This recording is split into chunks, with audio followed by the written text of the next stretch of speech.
Pertanyaan tentang sholat jamaah bagi laki-laki diutamakan di masjid.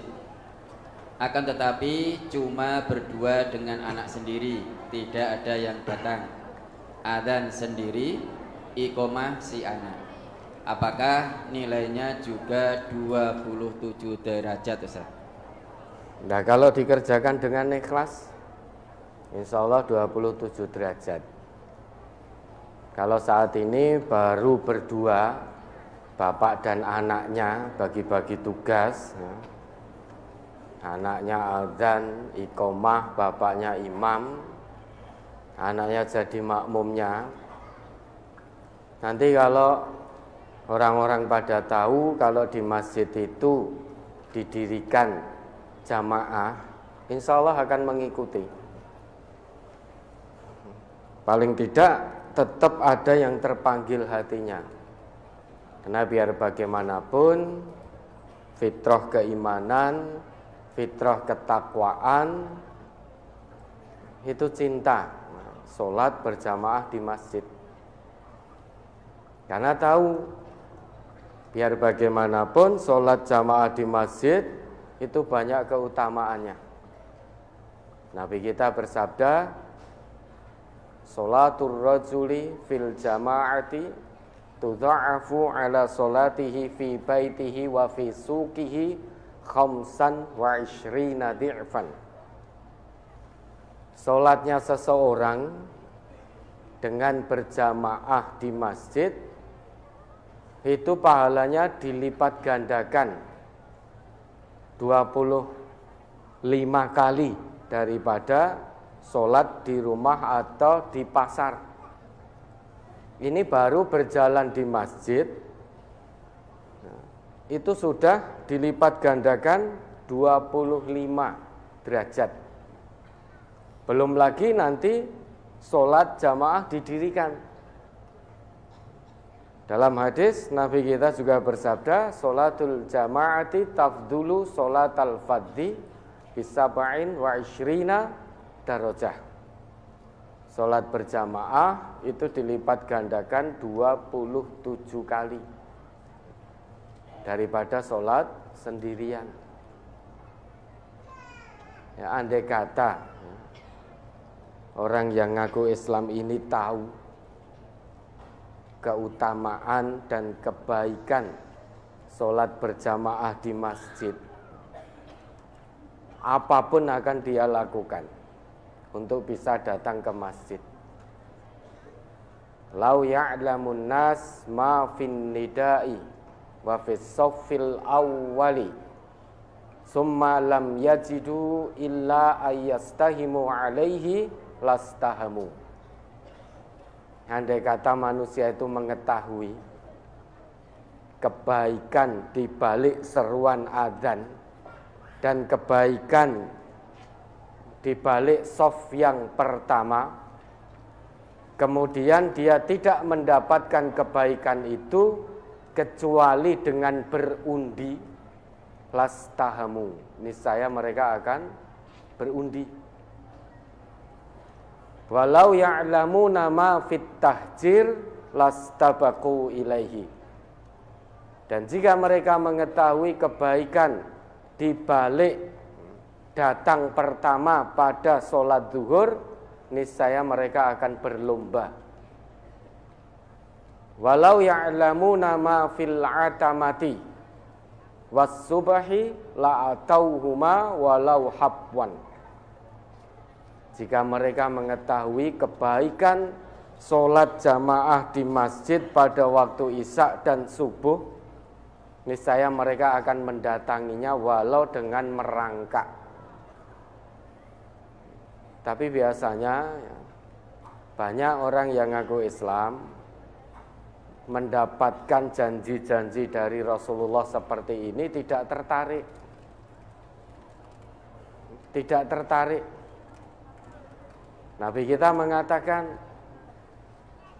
jika salah seorang berwudu, kemudian fayuhsinul wudu'a, memperbagus wudunya, summa kharaja ilal masjid, kemudian sesudah itu pergi ke masjid, La yukhrijuhu illa sholat, tidak ada penyebab yang menggerakkan dirinya untuk datang ke masjid kecuali untuk sholat.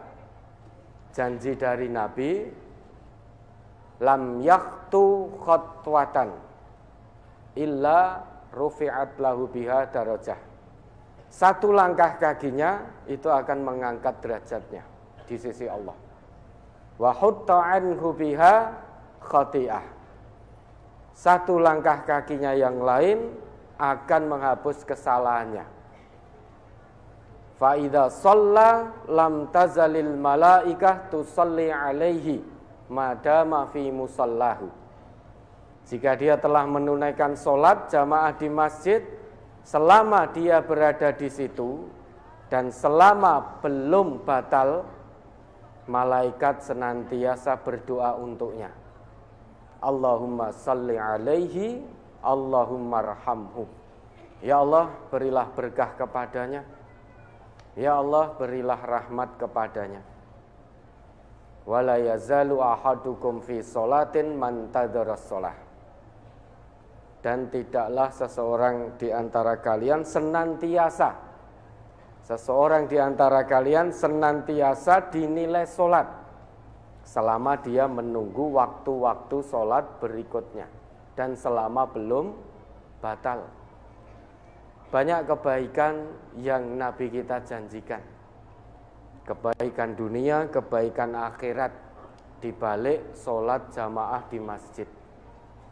Namun tidak sedikit orang yang ngaku beragama Islam tidak tertarik. Namun jika diiming-imingi dengan keuntungan duniawi, hampir semuanya, bahkan mungkin semuanya tertarik. Misalkan dijanjikan sehari 5 waktu. Hei fulan, kamu sehari 5 waktu ya datang ke rumahku.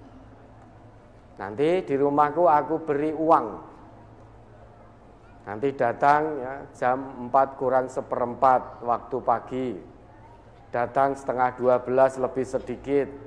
Datang 5:30 lebih sedikit. Kemudian 5:30. Kemudian jam 7:4, 5 waktu. Datang ke rumahku. Nanti aku beri uang. Kira-kira yang dilakukan oleh manusia apa? Berusaha untuk datang karena ada iming-iming uang. Namun jika diiming-imingi oleh Allah, oleh Rasulullah, kebaikan dunia akhirat dengan mendatangi sholat berjamaah di rumah Allah, banyak yang tidak kepingin. Banyak yang tidak kepingin. Nah tentu kita sebagai orang Islam, mari kalau memang tidak ada udzur, semaksimalnya kita datangi sholat-sholat jamaah di masjid untuk mendapatkan kebaikan dunia dan akhirat. Kalau kebaikan dunia ini hanya sementara, pasti akan selesai. Namun keuntungan di akhirat itulah yang abadi dan selama-lamanya. Maka kejar, raihlah akhiratmu. Utamakan akhirat, jangan utamakan dunia. Kalau fokus utamanya dunia, tertipu nanti. Lagi asik-asiknya ngejar dunia, tiba-tiba mati. Selesai sudah urusan dunia. Yang ada tinggal urusan akhirat yang kekal abadi. Ya, yang hari ini masih malas-malasan untuk datang sholat jamaah ke masjid, maka berubah. Mumpung nyawa masih dikandung badan. Perubahan itu tidak mungkin terjadi secara tiba-tiba. Yang bisa melakukan perubahan ya diri kita sendiri. Doa saja tidak cukup Bapak-bapak. Ya Allah mudahkanlah hamba untuk sholat jamaah di masjid. Tapi tidak pernah melangkahkan kaki ke sana. Ya tidak bisa. Ini anehnya kita yang ngaku Islam ini. Kalau piknik ya, naik gunung saja tekan, ke laut tekan, keluar pulau juga sampai. Piknik keluar kota ditempuh berjam-jam, lelah penat juga sampai. Ning masjid maknyuk one ra tekan-tekan. Ya, sekarang di setiap kampung alhamdulillah ada masjidnya. Orang-orang itu untuk sekedar menyalurkan hobi naik gunung itu lelah loh.